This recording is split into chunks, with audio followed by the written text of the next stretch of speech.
শোনো সর্বজিৎ, আমি তোমার কাছে হাত জোড় করে বলছি, তুমি তোমার সন্তানের মতন যদি কিছু জেনে থাকো দয়া করে বলে দাও। আমার মেয়েটার এত বড় সর্বনাশ করো না। আমার মেয়েটা আজ বেঁচে আছে কিনা সেটাই আমি জানি না। একজন মায়ের চোখের জল এইভাবে পড়ছে।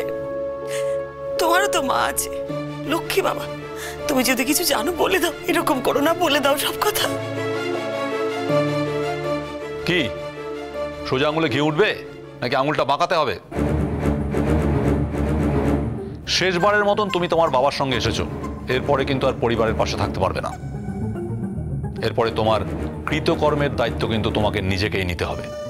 আমাকে ছেড়ে দিন স্যার, আমি সত্যি কিচ্ছু করিনি। তুমি কি করেছো সেটা আমার খুব ভালোই জানা আছে। এই মুহূর্তে যদি তুমি সত্যি কথা না বলো, আমাদের ফোর্স কিন্তু অপেক্ষা করছে, তোমাকে অ্যারেস্ট করতে আমি বাধ্য হব। না স্যার, না স্যার, বিশ্বাস করুন স্যার, আমি... আরে বাবা, তুই যদি জেনে থাকিস বলে দে, কাউকে রক্ষা করার দায়িত্ব তোর নয়। দেখো সর্বজিৎ, রক্ষা তুমি করতে পারবে না, শেষ পর্যন্ত রক্ষা কিন্তু হবে না। তাই জন্যই তোমায় বলছি, তুমি যেটা জানো সেটা প্লিজ বলে দাও। তুমি তো তোমার বাবা মায়ের একমাত্র ছেলে, তোমার যদি কোনো ক্ষতি হয় তাহলে তারা তো কষ্ট পাবেন। দেখো, তারা হয়তো তোমাকে সাপোর্ট করেন, হয়তো অন্ধভাবে সাপোর্ট করেন, কিন্তু তবুও তোমার কিছু হলে তো তারা কষ্ট পাবেন। তাদের কথা ভেবে অন্তত বলে দাও। সর্বজিৎ, আর তো কিছু না। তুমি তো ওকে শাস্তি দিতে চেয়েছিলে, দিঠির যথেষ্ট শাস্তি হয়েছে। এইবার বলো ও কোথায় আছে প্লিজ। আমার বিশ্বাস তুমি জানো ও কোথায় আছে। কি হলো বলো, আমাদের কিন্তু অনন্তকাল এখানে দাঁড়িয়ে থাকার সময় নেই। ছোটু বলে একটা ছেলের সাথে ও গাড়িতে করে মাধবপুর বলে একটা গ্রামে গেছে। মাধবপুর? সেটা তো ছিটমহল এলাকা, সেই মাধবপুর? আমি তাই শুনেছি, আসলে ছেলেটাকে তো আমি কোনোদিনও দেখিনি। ওই ছোটুর নাম্বার আছে তোমার কাছে? না স্যার, নাম্বারটা আমার কাছে নেই। আবার যদি তুমি আমাদের বিভ্রান্ত করো আর মাধবপুরে গিয়ে বাড়ি বাড়ি তল্লাশি করার পরও যদি আমরা মেয়েটার খোঁজ না পাই, তাহলে কি হবে? ছোটু বললেই সবাই ওখানে চিনতে পারবে, ও এই নামেই পরিচিত ওখানে। যাক, তুমি যখন জানতে তাহলে এই নামটা তুমি আগে কেন বলনি আমাদের? স্যার, ছেলে মানুষ, ক্রিমিনাল তো নয়, নার্ভাস হয়ে গেছে, তাই হয়তো ভয়ের চোটে বলতে পারেনি। স্যার ছেড়ে দিন তাহলে। স্যার এবার আমরা যেতে পারি, আর তো কোনো দরকার নেই। কোথায় যাবেন? আপনি যেতে পারেন, চল। ও কোথায় যাবে? ও যে আমাদেরকে নামগুলো বলে দিয়েছে, এটা যদি কিডন্যাপাররা জেনে যায় তাহলে ওর লাইফ রিস্ক হয়ে যাবে। তাই ও এখন থেকে আমাদের জিম্মাতেই থাকবে। ওকে বাইরে রাখলে ওরই ক্ষতি হবে। স্যার ওর কিচ্ছু হবে না, আমি ওর বাবা, আমি ওর প্রোটেকশন দেব।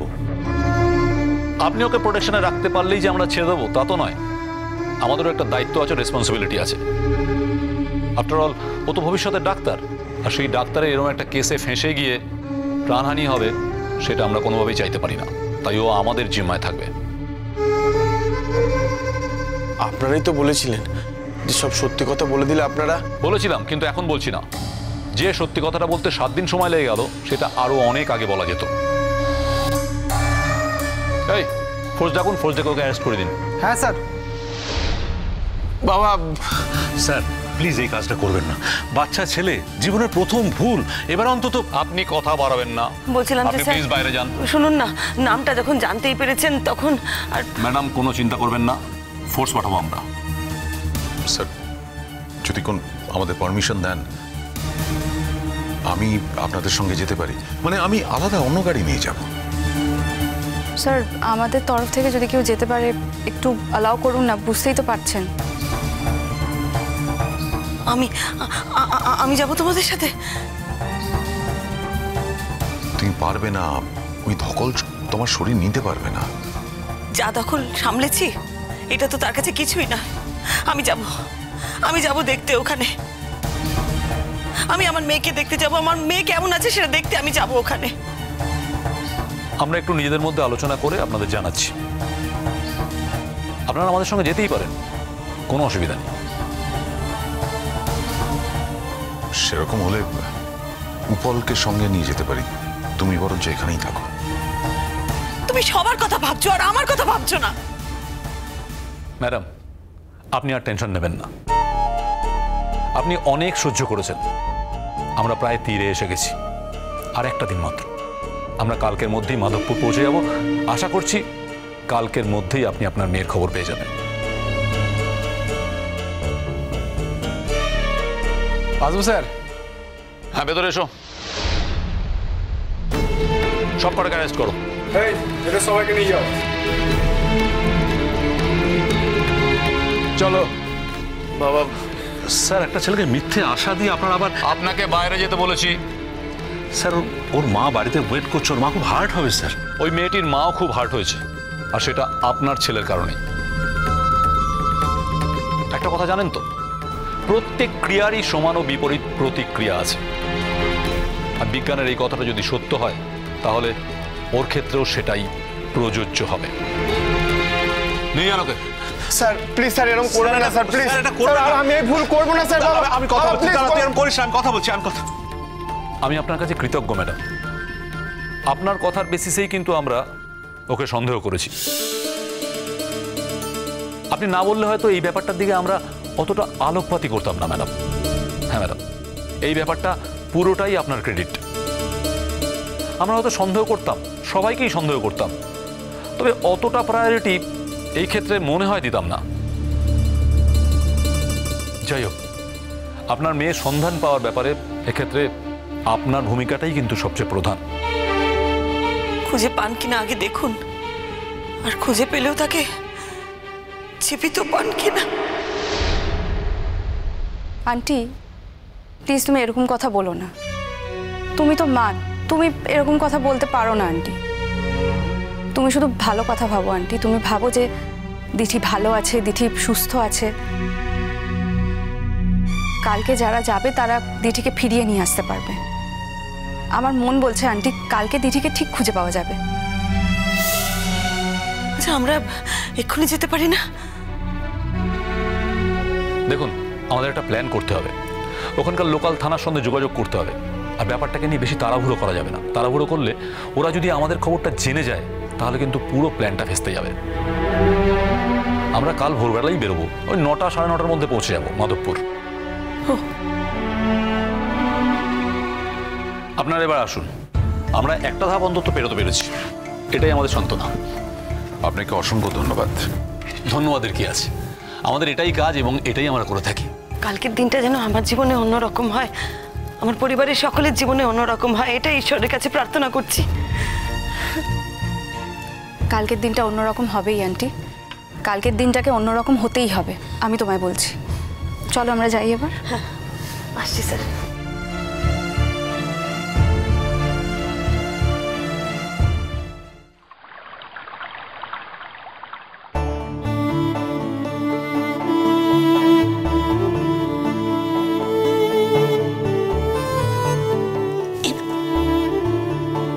তোমরা খাবে না? আমরা খাবো, তুমি খেয়ে নাও। আসলে বুলবুলি বাড়িতে নেই তো, ও ফিরে আসুক, একসাথে খাবো। তুমি খাও। আমাকে একা খেতে দিচ্ছ কেন তাহলে? খাও মা, খাও। তুমি তো আমাদের নিজেদের কেউ হও না, তাই তোমার উপর আমাদের সেই জোরটাও নেই। তোমাকে তো জোর করে বলতেও পারছি না যে তুমি এখানেই থেকে যাও, সেই অধিকারটা তো আমাদের নেই মা। তোমাকে তো বলেছিলাম, তুমি চাইলে তোমার বাপের বাড়িতে আমরা তোমাকে পৌঁছে দিয়ে আসবো, কিন্তু তুমি তো আমার কথা শুনলে না মা। তুমি তো বললে তোমাকে তোমার আত্মীয়র বাড়িতে যেতেই হবে।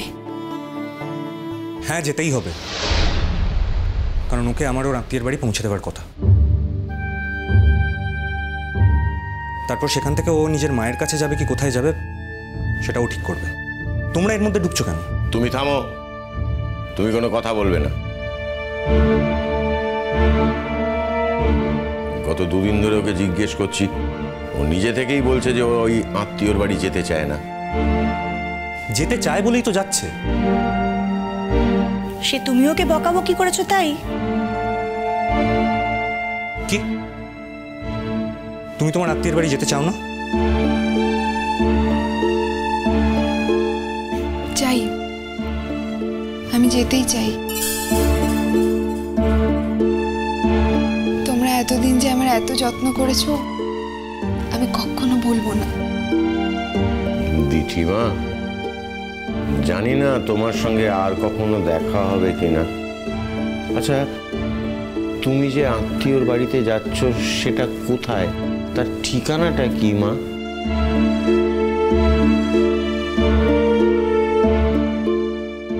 ও ও তুমি চিনবে না? চিনতেই তো চাইছি। শোনো, ওই আত্মীয়র বাড়ি যাওয়ার আগে তার নাম, ঠিকানা, ফোন নাম্বার লিখে রেখে যাবে।